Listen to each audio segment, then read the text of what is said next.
जी, तो नाज़रीन जानिसार ड्रामा में अब तक हमने देखा कि फ़िज़ा की तबीयत ख़राब होती है तो फराज़ उसे डॉक्टर के पास लेकर आता है और यहाँ पे आकर उसे पता चलता है कि फ़िज़ा प्रेग्नेंट है। फ़िज़ा तो ये सुनने के बाद काफ़ी ज़्यादा खुश होती है, लेकिन फराज़ डॉक्टर से कहता है कि उसे ये बच्चा नहीं चाहिए। इस सिलसिले में डॉक्टर उसकी हेल्प करे, जिसके जवाब में वो उसे कहती है कि इस पे तो पुलिस केस बन सकता है, जब आपकी बीवी नहीं चाहती तो आप कैसे कह सकते हैं ये बात। फिर जब वो डॉक्टर के पास से घर आते हैं तो घर पे आके बताते हैं कि फ़िज़ा प्रेग्नेंट है, और जब वो ये बात बताते हैं तो उसके अब्बू तो बहुत ज़्यादा खुश हो जाते हैं। फिर दुआ जाती है शॉपिंग करने के लिए, लेकिन जैसे ही जब वो बाहर निकलती है मॉल के पास, तो वहाँ पे उसे उसकी पुरानी फ्रेंड वृदा मिल जाती है।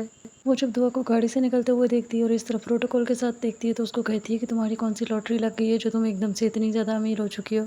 फिर साथ ही वो उसको कहती है कि तुम्हारे जैसी लड़की का इस तरह से यूँ घूमना और इस तरह से इतना जल्दी अमीर हो जाना कोई इतनी अजीब बात नहीं है मेरे लिए।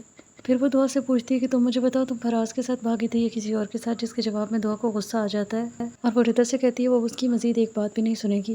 दूसरी तरफ जहाँ पे फराज़ के अब्बू बहुत ज़्यादा खुश हो रहे होते हैं इस बच्चे को लेकर, तो वहीं पे फराज़ इशू खड़ा कर देता है और वो कहता है कि उसे ये बच्चा नहीं चाहिए, जिसके जवाब में उनके घर में काफ़ी ज़्यादा मसला बन जाता है।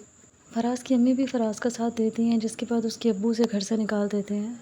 दुआ जब घर आती है तब काफ़ी ज़्यादा अपसेट होती है। नौशरवान उससे पूछता है कि वो लड़की कौन थी जिसने तुम्हारे साथ बदतमीज़ी की है, तो वो उसे सब बता देती है। फ़िज़ा दूसरी तरफ परेशान होती है और रो रही होती है, लेकिन उसकी नंद उसे सहारा दे रही होती है।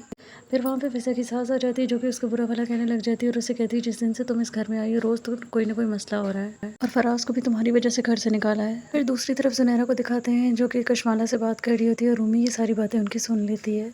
उसके बाद रूमी फ़ोन करके सारी बातें दुआ को बता देती है और दुआ से कहती है कि उसे नौशरवान से कुछ भी छुपाने की ज़रूरत नहीं है, बल्कि उसे जल्द से जल्द उसको बता देना चाहिए। तो क्या दुआ नौशरवान को बताएगी या नहीं, ये भी देखने को मिलेगा इस ड्रामे के आने वाले एपिसोड में। तो देखते रहिए ड्रामा सीरियल जहां निसार, और मज़ीद अपडेट्स के लिए मेरे चैनल को लाइक एंड सब्सक्राइब ज़रूर करें। अल्लाह हाफ़िज़।